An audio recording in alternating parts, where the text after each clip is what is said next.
اللہ کی ذات کے ساتھ تعلق بڑھاؤ.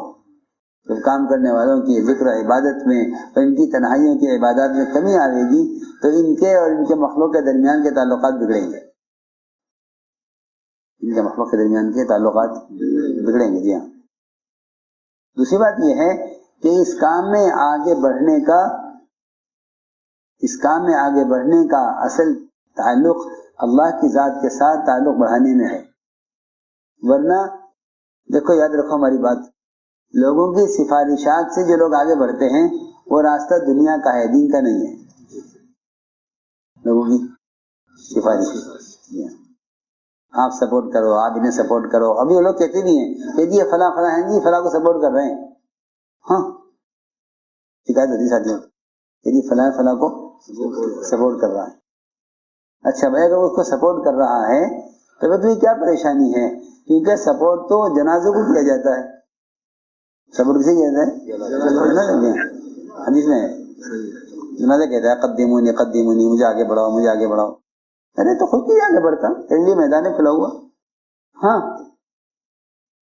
من شاء منکم یتقدم و یتأخر، تمہارے سامنے میدان ہے، جس کا دل چاہے آگے بڑھے، جو دل چاہے پیچھے ہٹے. من شاء منکم یتقدم او یتأخر. جی ہاں میدان ہے محنت کا. اس لیے بات یاد رکھو کہ دعوت اور سیاست اس میں فرق ہے. یہ کہ دعوت اور سیاست کا فرق یہ ہے کہ دعوت میں تو قبولیت آسمان سے آئے گی زمین کی طرف، اور سیاست میں شہرت اٹھتی ہے زمین سے مگر آسمان تک نہیں پہنچتی. ایسے لوگ حدیثوں میں ہے کہ ایسے لوگ کہ زمین والے ان کو چاہتے ہیں، آسمان والے سے نفرت کرتے ہیں. ہاں سیاست اور نبوت کا فرق ہے کہ اللہ رب العزت جب کسی سے محبت کرتے ہیں تو آسمان پر اس کی محبت کا اعلان ہوتا ہے. پھر وہ آسمان سے دوسرے آسمان پر، تیسرے آسمان پر، چوتھے آسمان پر، یہاں تک کہ آسمان دنیا پر اعلان آتا ہے. پھر اس کے لیے دنیا میں قبولیت اتاری جاتی ہے، کہ اس کی قبولیت لوگوں کے دلوں میں اتار دی جاتی ہے. یہ اللہ کا نظام ہے. اور اہل دنیا اور سیاست میں کہ شہرت، جی ہاں شہرت اور قبولیت کا فرق ہے. شہرت اور قبولیت میں یہ فرق ہے. یہاں ایک شہرت ہے، قبولیت ہے. شہرت دنیا والوں کی ہوتی ہے اور قبولیت نہیں ہے اللہ والوں کی. جو دین والوں کی قبولیت ہوتی ہے وہ ان کو بغیر دیکھے ان سے ملنا چاہتے ہیں. ہاں ان کو بغیر دیکھے ان سے ملنا چاہتے ہیں. تو میں نے عرض کیا کہ اس کام میں آگے بڑھنے کے لیے تعلقات کو چیز نہیں ہے. اور یہ بھی یاد رکھو کہ کسی بڑے کے قریب ہونا قبولیت کی علامت نہیں ہے. سب بات ہے جو تمنا کرتے ہیں ہم بھی قریب ہوتے ہیں، ہم بھی قریب ہوتے نہیں، کیونکہ لوگ انجام سے واقف نہیں ہیں. لوگ انجام سے واقف نہیں ہیں. حدیث میں ایک قصہ ہے کہ ایک عورت بچے کو دودھ پلا رہی تھی تو سامنے سے ایک آدمی بہت ٹھاٹ باٹ کا، بڑے اونچے گھوڑے پر سوار، بہت مالدار، بڑا عہدے دار وہ گزرا تو ماں نے تمنا کی کاش میرا بیٹا ایسا ہو جائے، میرا بیٹا ایسا ہو جائے. بیٹے نے فوراً پستان چھوڑا ماں کا کہ نہیں اللہ مجھے ایسا نہ بنائیے. حدیث سنی نہیں، مجھے ایسا نہ بنائیے. پھر ایک لڑکی کو لے کے جاتے لوگ مارتے ہوئے، تو نے زنا کیا ہے، تو نے چوری کی ہے، اسے مارتے ہوئے لوگ لے جا رہے تھے. تو نے زنا کیا، تو نے چوری کی. تو ماں نے کہا اے اللہ میرے بچوں کو ایسا نہ بنائیے. بچے نے پستان چھوڑا کہ نہیں اللہ مجھے ایسا بنا دے جیسی ہے. ہاں تو بچے نے کہا کہ ماں جس کے لیے تو نے تمنا کی ایسا بننے کی وہ بڑا ظالم آدمی تھا، اور جس کے لیے تو نے تمنا کی کہ ایسا نہ بنے کہ وہ بالکل مظلوم عورت تھی، مظلوم لڑکی تھی. لوگ انجام سے واقف نہیں ہوتے، انجام سے واقف نہیں ہوتے، وہ ظاہر کو دیکھ کر ایسا کر لیتے. دو آدمی حضرت عمر کے پاس آئے، حضرت عمر اکیلے بیٹھے ہوئے تھے. تو ایک دائیں بیٹھ گیا، ایک بائیں بیٹھ گیا. باقی لوگ دیکھیں نہیں کہ بھائی یہ تو بہت آگے چلے گئے، یہ تو بہت آگے چلے گئے، انہیں کیسے پیچھے کریں، کیا کریں، یہ تو بہت آگے چلے گئے. ہاں جی اسی میں لگے رہے لوگ، وہ بہت آگے چلے گئے، کیا کریں. سنو غور سے ایک سہیل بن عمرو حازم بن ہشام، دونوں حضرت عمر کے دائیں بیٹھے ہوئے. اب آنے شروع ہوئے میدان سے محنتیں کر کے، ملکوں سے لوگ جماعتیں واپس کام کر کے. تو جب وہ آگے آئے حضرت عمر نے اس سے احوال سننے چاہے، بھائی کام کر کے آ رہے جو کام کر کے آئیں گے وہ حال لے کر آئیں گے،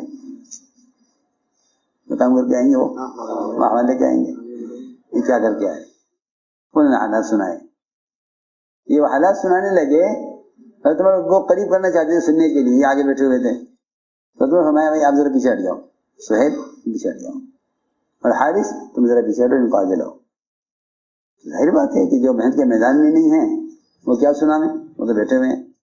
جی ہاں، اس لیے میں نے عرض کیا کہ ایک تعلقات سے آگے بڑھنا، ایک کام سے آگے بڑھنا. جو تعلقات سے آگے بڑھیں گے وہ تو پیچھے جائیں گے، جو کام سے آگے بڑھیں گے وہ آگے رہیں گے. یہ بات ہے. کام کیسے جاؤ، آگے رہو. تعلقات سے آئے وہ جی ہاں، کیونکہ امیر کو بھی کام چاہیے، مامور کو بھی کام چاہیے. وہ کام کر کے آ رہے ہیں، یہ کام یہ انہوں نے کام کے لیے بھیجا ہے، یہ کام چاہتے ہیں. تو جو بھی آوے باہر سے جماعت وہ ان کو ہٹاوے. بھائی صاحب آپ کہاں سے ہیں آپ؟ اس لیے کہ وہ وہاں گشت میں، تعلیم میں، مشوروں میں، 4 مہینے میں، ملکوں میں، روزانہ کے تقاضوں میں ہوتے تو پہچانتے ہیں. بھائی صاحب آپ کون ہیں؟ آپ ذرا پیچھے ہٹ جاؤ. جو آوے ان کو پیچھے ہٹاوے، وہ آگے بیٹھے اس دور کے قریب، بات سننے کے لیے، بات سنانے کے لیے، حالات پیش کرنے کے لیے، تقاضے لینے کے لیے. ہاں عجیب قصہ ہے. یہاں تک کہ روایت میں ہے کمرہ بھر گیا اور وہ پیچھے ہٹتے ہٹتے دروازے سے باہر نکل گئے. یہ باہر نکل گئے تو ایک نے کہا دوسرے دیکھو میرے ساتھ کیا ہوا آج. ہم سب سے آگے تھے، عمر کے پاس بیٹھے تھے اور سب سے پیچھے ہٹ گئے، باہر آ گئے کمرے سے.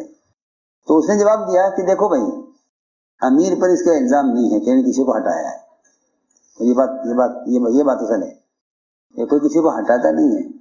ہماری بات یاد رکھو کہ اس کام میں آدمی معذور تو ہو سکتا ہے، معذور نہیں ہو سکتا. کوئی کام سے معذور ہو جائے گا، یہ نہیں ہے. معذور تو معذور نہیں ہو سکتا. انہیں نکال دو کہ نہیں، کام سے کسی کو نکالا نہیں جاتا. کام سے کسی کو کام سے نکالا نہیں جاتا کہ ان کو نکال دو. ہمارا نکالنا ہی نہیں. یہ کہ دعوت سے دین میں آمد ہی آمد ہے. خروج تو کہ نکلنا تو ہے ہی نہیں. ہمارے یہاں آمد ہی آمد ہے. کوئی کمپنی نہیں ہے، کوئی کمپنی نہیں ہے.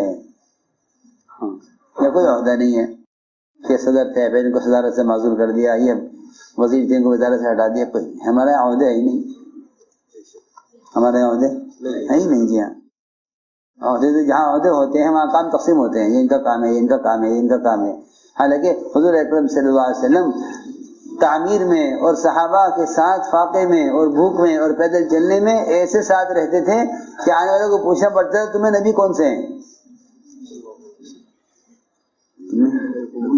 کون ایکم محمد، ایکم ابن عبد المطلب، پوچھتے جانے والے. اس لیے کہ آپ کا صحابہ کے ساتھ معاملہ ایسا تھا کہ آپ کی کوئی امتیازی شان نہیں تھی کہ اس صاحب کو لوگ آ کے پہچانے کے آپ ہیں. یہ تو ہم نے عرض کیا کہ انہوں نے یہ بات بتائی کہ نہیں جی ہمیں پہ کوئی الزام نہیں ہے. جب سب لوگ چلے گئے تو یہ دوبارہ اندر آئے اور آ کر کہا مومنین جو ہم سے غلطی ہو گئی تو ہو گئی. آپ تو یہ بتائیے کہ یہ جو آپ کے پاس لوگ آئے تھے ہم ان کے ساتھ کیسے ہو سکتے ہیں؟ ہم ان کے ساتھ کیسے؟ حضرت نے فرمایا دیکھو بھائی صاف بات ہے کہ دنیا میں تو آپ کے ان کے ساتھ ہو نہیں سکتا کیونکہ یہ بہت آگے چلے گئے کام میں بہت آگے چلے گئے. دنیا میں تو آپ ان کے ساتھ ہو نہیں سکتا. آج کیا جو حکم دیں گے ہم پورا کریں گے. فرمایا کہ تم دونوں فلاں فلاں ملک میں چلے جاؤ، وہاں دین کی محنت کرتے رہو، وہیں مر جاؤ. تو میں امید کرتا ہوں شاید تمہارا حشر ان کے ساتھ ہو جائے. تمہارا حشر امید کرتا ہوں کہ تمہارا حشر ان کے ساتھ ہو جائے. رہا دنیا میں دنیا میں تو ساتھ ہو نہیں سکتا. اس لیے میرے دوستو عزیزو بات یہ ہے کہ ہر ایک کے لیے اپنا محنت کا میدان ہے. سمجھتے تھے کہ ہجرت اور نصرت یہ ایسے دو بازو ہیں کہ پرندہ انہی دو بازوؤں پر خود ترقی کرتا ہے. فضا میں خود ترقی کرتا ہے. یہ اتنی باتیں میں نے عرض کی ہیں کہ ایک تو اللہ کا خوف اور تقوی اور تنہائیوں کی عبادتوں کے ذریعے اللہ تعالیٰ کے ہاں اپنے آپ کو قبول کروا لو، اللہ کے اپنے آپ کو قبول کروا لو۔ دوسری بات یہ ہے کہ اس کام میں ساتھیوں کا تعاون کرو، اور تعاون دین کے لیے کرو، ذاتی تعلقات کی وجہ سے نہیں۔